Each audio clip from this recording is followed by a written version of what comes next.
Hello friend, स्वागत है आप सबका एक बार फिर से हमारे यूट्यूब चैनल लोग या लो में। आज हम फिर हाजिर आपके सामने कुछ क्वेश्चंस लेकर। तो शुरू करने के पहले अगर आपने अभी तक हमारा चैनल सब्सक्राइब नहीं किया है तो प्लीज़ सब्सक्राइब कर लें और साथ में बेल आइकन को भी प्रेस कर लें, जिससे आने वाले वीडियो के नोटिफिकेशन आपको मिलते रहें।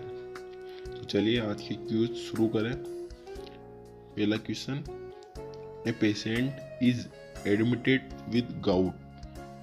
The nursing assessment will reveal which of the following. एक पेशेंट है जिसको गाउट हुआ है और हॉस्पिटल में एडमिट हुआ है, तो नर्स क्या देखकर असेसमेंट में क्या चेक करेगी? A abdominal pain, B swollen great toe, C flank pain, D shoulder pen.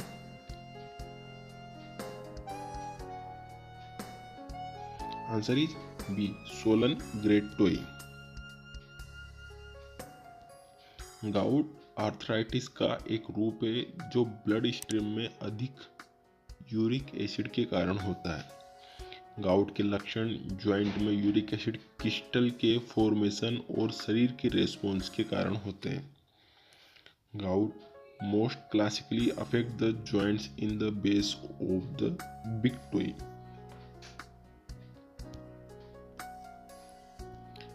इस पेशेंट को जॉइंट हुआ है, जॉइंट की वजह से बिग टॉय अंगूठा, पैर के अंगूठे के अंदर जॉइंट्स पर क्रिस्टल, यूरिक एसिड के क्रिस्टल जमा हो गई, जिसकी वजह से यहाँ पर स्वेलिंग आ गई और जॉइंट मूवमेंट में प्रॉब्लम हुई। Next question, all of the following are positive sign of pregnancy accept.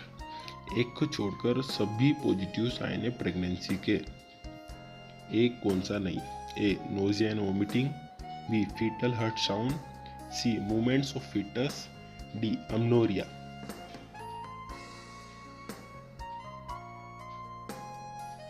Answer is A nausea and vomiting. Question 3, the medicine given during acute anaphylactic reaction is A atropine drug, B deriphyllin drug, C adrenaline drug, D aminophylline drug।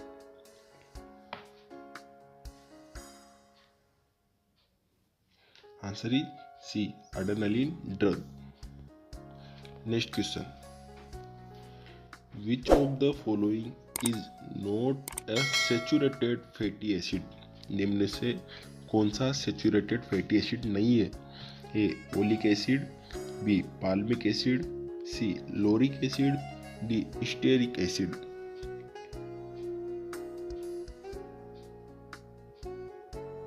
Answer is A oleic acid. Fatty acid दो भागों में divide होते हैं, saturated और unsaturated. Saturated further divide होते हैं lauric acid, myristic acid, palmitic acid और stearic acid. Unsaturated further दो भागों में, मोनोसैकेराइड और poly unsaturated. Mono unsaturated oleic acid के अंदर डिवाइड होता है और पॉली सैचुरेटेड के अंदर एग्जाम्पल आते हैं omega linoleic acid, arachidonic acid. और क्वेश्चन था कि कौन सा सैचुरेटेड एसिड नहीं है, तो आंसर इज ओलिक एसिड, क्योंकि oleic acid mono saturated acid का एग्जाम्पल है। Next question, which finding would the nurse expect in 7-month-old infant admitted to the hospital with a tentative diagnosis of bacterial meningitis। एक 7 महीने का baby है जो hospital में admit हुआ है, जिसको मेनिंजाइटिस डायग्नोसिस हुआ है, तो मेनिंजाइटिस का कौन सा लक्षण बच्चे में नजर आएगा? A elevated white blood cell count, B bulging fontanelles, C low pitch cry, D increase glucose in cerebro spinal fluid.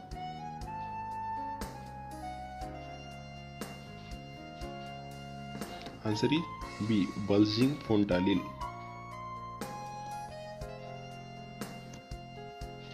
Meningitis is an infection of membrane meninges surrounding the brain and spinal cord. Meningitis brain को cover करने वाली मेनिंजेज जो brain और spinal cord के अंदर होती है, उसका इन्फ्लामेशन होना मेनिंजाइटिस कहलाता है। Meningitis can be caused by bacterial, fungal और वायरल इन्फेक्शन। मेनिंजाइटिस के दौरान ब्रेन की मेनिंजेज का इन्फ्लामेशन हो जाता है, स्वेलिंग आ जाती है उनके अंदर।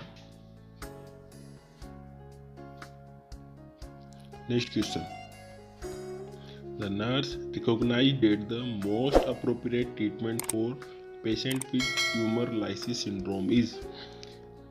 ट्यूमर लाइसिस सिंड्रोम का अप्रोप्रिएट ट्रीटमेंट कौन सा है? A antibiotic, B IV hydration, C packed red blood cells, D potassium chloride.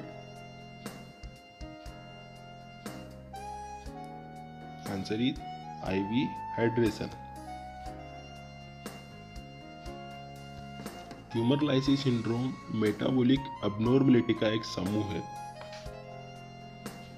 जो कैंसर के ट्रीटमेंट के दौरान एक कॉम्प्लिकेशन के रूप में हो सकता है।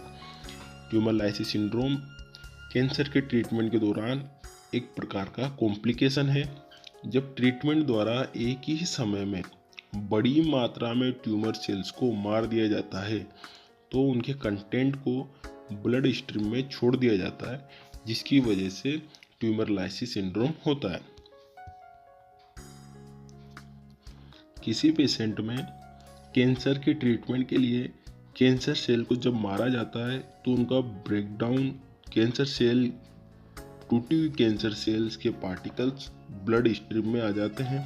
ब्लड स्ट्रीम में कैंसर सेल के पार्टिकल्स आने की वजह से कैल्शियम लेवल ब्लड स्ट्रीम के अंदर कम हो जाता है, साथ में पोटेशियम, फॉस्फोरस और यूरिक एसिड का लेवल बढ़ जाता है। इसी वजह से पेशेंट को hydration therapy, IV hydration therapy दी जाती है। ट्यूमर लाइसिस सिंड्रोम के लक्षण किडनी इंजरी और फेलर हो सकती है, अबनॉर्मल हार्ट रिदम हो सकती है, मसल्स क्रैम्प और वीकनेस, सीजर्स जैसे लक्षण हो सकते हैं। Next question, for a patient with hepatitis B which nursing intervention is not appropriate. Hepatitis B patient के लिए कौन सा नर्सिंग इंटरवेंशन अप्रोप्रिएट नहीं है? A provide rest period after meal, B. Provide a low protein diet, C. Give frequent and small meal, D. Assess the skin for exfoliation. Answer is B. Provide a low protein diet. Hepatitis B virus के कारण होने वाला एक गंभीर liver infection है जो vaccination के द्वारा आसानी से रोका जा सकता है। यह बीमारी आमतौर पर इन्फेक्टेड बॉडीली फ्लूइड के संपर्क में आने से फैलती है। Symptoms are variable and include yellowing of eyes, abdominal pain and dark urine. In chronic cases, liver failure, cancer can occur. Next question. The nurse is providing care for a patient with benign prostate hypertrophy. Clinical manifestation is described by the patient. Nurse एक patient को care provide कर रही है जिसको BPH, benign prostate hypertrophy हुई है। तो कौन से लक्षण पेशेंट में नजर आएंगे? A urinary frequency with strong stream, B difficulty initiating a stream and nocturia, C day time urinary frequency with incontinence, D fever, chills, nausea and vomiting.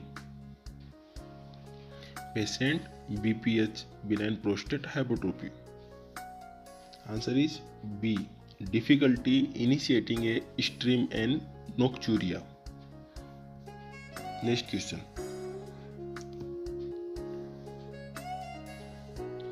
BPH के अंदर prostate gland, normal prostate gland है और normal urethra की opening है।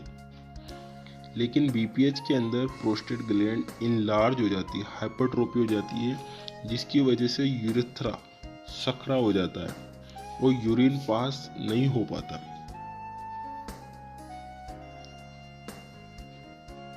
Question 9, permanent cessation of menstruation is term as. Menstruation का बंद होना permanently क्या कहलाता है? A menarche, B thelarche, C menopause, D amenorrhoea. Answer is C menopause. Next question जो आप सभी के लिए, इसका आंसर आप कमेंट बॉक्स में दें। Preterm baby are born before a 37 weeks of gestation, B 38 weeks of gestation, C 39 weeks of gestation, D 40 weeks of gestation. Please give answer in comment box. और आपको हमारी quiz कैसी लगी हमें ज़रूर बताएं। Thank you.